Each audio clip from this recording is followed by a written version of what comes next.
Welcome সবাইকে, আমি Shankar Das. WBPSC বালাতে আরো একবার ওয়েলকাম।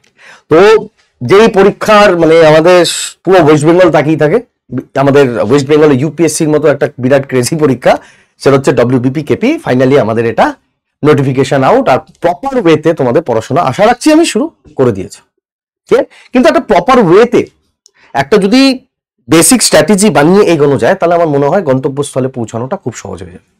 যেহেতু আমি ম্যাথের ফ্যাকাল্টি, তাই জন্য আমি শুধু ম্যাথ সাবজেক্টের ব্যাপারে কথা বলবো, যে কোনগুলো ভালো করে করতে হবে আর কোনগুলোকে ছাড়তে হবে।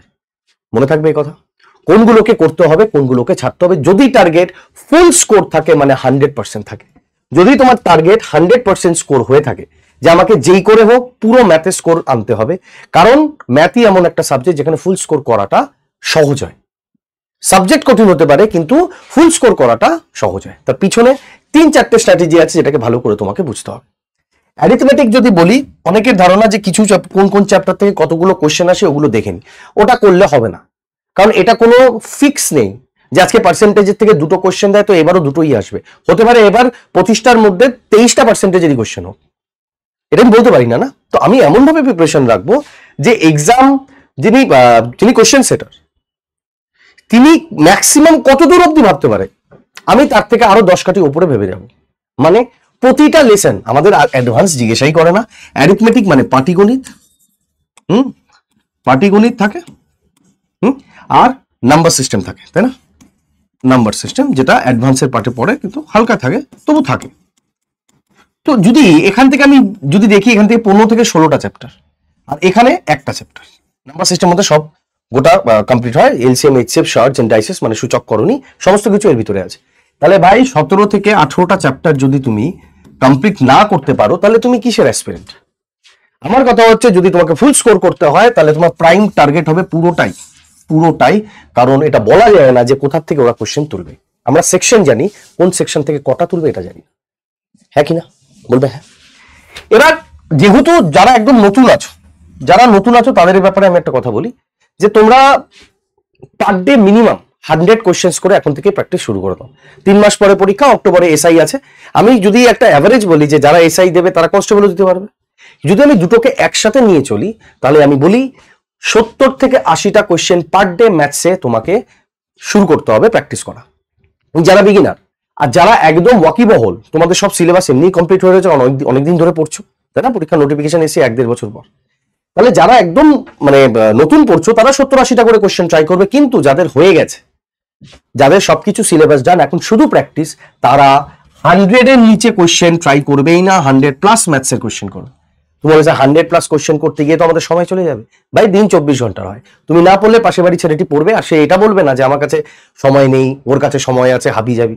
জিকে জিএস সারাদিন পড়ো, এটা নিয়ে আমি নাই যাচ্ছি না। এতদিন ধরে জিকে জিএসই পড়ে এসছো, তাহলে এখন নতুন করে কি জিকে জিএস পড়বে? এখন তো শুধুমাত্র তোমার রিভিশনের কাজ বাকি। স্কোর তোলার কথা একটাই সেকশন, দ্যাট ইজ ম্যাথস। আর ডেলি যদি 100+ কোশ্চেন করো, ये दावा है मेरा, ये 100% গ্যারান্টির সাথে বলছি আমি, 100+ কোশ্চেন যদি ডেলি প্র্যাকটিস করো, ভালো কোশ্চেন, তাহলে জেনে নাও তোমার পরীক্ষার যে টাইমিং, অনেকে তো বলে যে স্যার আমি টাইম পাইনি, তার মানে তোমার প্র্যাকটিস কম। 100+ কোশ্চেন যে ম্যাথসে ডেলি করবে, আমি বলে দিচ্ছি তোমাদের ওই ডব্লিউবিপি কেপি কোশ্চেন খুব বেশি হলে 15 মিনিট, 15+ মিনিট যাও, এর বেশি সময় লাগতেই পারে না যদি তুমি 100 কোশ্চেন প্লাস করো। এবার বুঝতে পারো স্পিড কোথা থেকে কোথায় আসে, তার রিজন কি? তুমি যদি আজকে ভাই 20-22টা করে কোশ্চেন করো, পরীক্ষায় আসে 25টা কোশ্চেন, তা তুমি কি করে ডিল করবে? তাড়াতাড়ি করতে গেলে তোমাকে এতগুলো করে কোশ্চেন করতে হবে, আর তোমার কাছে এখন সময় আছে, তুমি এতদিন ধরে পড়ছো। বোঝাতে পারছি এই কথাটা? এবার কেন আমি বিগিনারদের 70-80 দিলাম, তোমাদের 100+ দিলাম? কারণ যারা বিগিনার তাদের পুরো মাথা ফ্রেশ, নতুন ভাবে সবকিছু ঢুকবে, তাহলে ওখানে টাইম নেবে। কিন্তু তোমাদের তো সবই কমপ্লিট, তাহলে তোমাদের রিভিশনে তত সময় লাগবে না। তুমি ম্যাথসের জন্য 100+ দাও, জিকে জিএস এতদিন যা করেছো সেটাকে এবার রিভিশন দেবে, কারণ তোমাদের জিকে জিএস এর উপরে স্ট্রং হোক, এটা কি জানি। ক্লিয়ার? সব থেকে বড় কথা, এটা তো গেল স্যার পড়লো। এবার সব থেকে ডেঞ্জারাস, যে এটা দেবে না সে শেষ, সে যতই ভালো পড়াশোনা হোক, এটা যে দিল না তার জীবন অন্ধকারে আছে। Mock test. হ্যাঁ ভাই, হাত সে জ্যাদা ইম্পর্টেন্ট হ্যাঁ মক টেস্ট। শ্বাস নিঃশ্বাসের মতো এখন তোমাদের শরীরে একটাই জিনিস দৌড়ানোর কথা, মক টেস্ট দিনে 2টো, ফুল লেন্থ মক টেস্ট। এরকম না শুধু ম্যাথ দিলাম, এখান থেকে শুধু জিএস দিলাম, ऐसा नहीं करना। পুরো ফুল লেন্থের, যেরকম অফলাইনে তোমরা পরীক্ষা দাও, তোমার তো অনলাইন পরীক্ষা হয় না, অফলাইনে আমাদের পরীক্ষা হয়, তাহলে আমাদের কি করা, মক টেস্ট তুলবো আর মক টেস্ট দেবো। মক টেস্ট প্র্যাকটিস সেট বাজার থেকে গিয়ে কিনবো, গাদা গাদা প্র্যাকটিস সেট আর গাদা গাদা প্র্যাকটিস সেট করবো, ডেলি 2টো করে।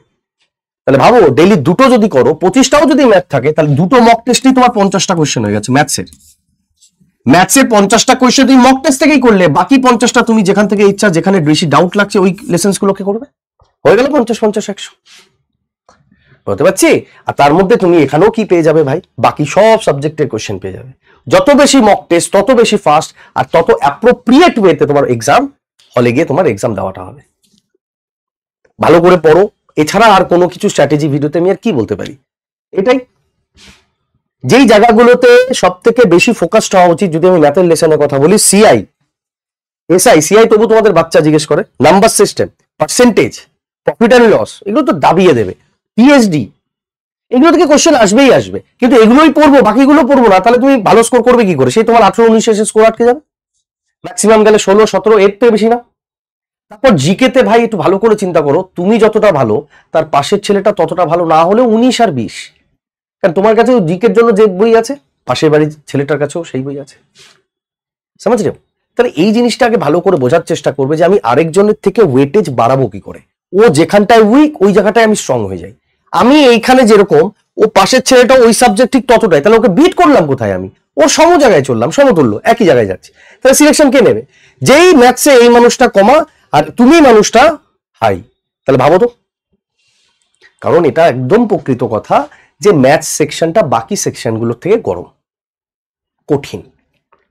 বাকিগুলো মুখস্থ করলে হয়ে যায়, কিন্তু এটা হয় না মুখস্থ করলে। এই কথাগুলো বলার ছিল। তোমাদের যদি মনে হয় যে এরকম ভাবে মানে পড়লে তোমাদের ভালো হবে, তাই তোমরা অনেক আগে থেকেই করতে।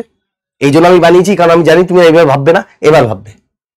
100 কোয়েশ্চেন্স তোমার গিয়ে ম্যাথসে করতে হবে, 50টা তো 2টো মক থেকেই চলে আসবে, আর বাকি 50টা তুমি নিজের মতো করে যেই সাবজেক্টে যেই চ্যাপ্টারে তোমার উইক পয়েন্ট আছে সেগুলোকে ভালো ভালো করে করবে।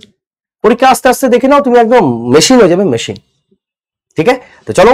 আর একটা কথা, সেটা হচ্ছে আমাদের এখানে প্র্যাকটিস সেশন চলছেই সকাল 11টার থেকে, মঙ্গল, বুধ আর শুক্র, এই চ্যানেলে সকাল 11টা থেকে।